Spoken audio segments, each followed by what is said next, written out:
How to delete Alipay account. Hey there, welcome back to our channel. So today in this video, we're going to discuss about deleting the Alipay account. So now let's get started.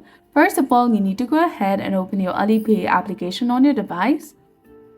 Log into your account and then tap on the account section from the bottom right corner of this screen.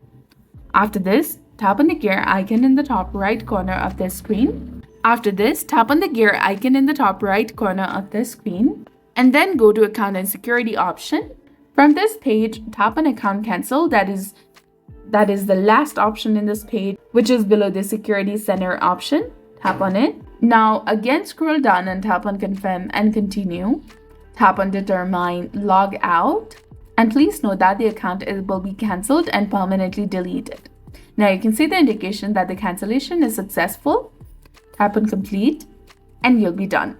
Once submitted, Alipay usually processes it immediately or within a few days. So that's it for this video. I hope you found it helpful. If you did, please like, share and subscribe. Thanks for watching.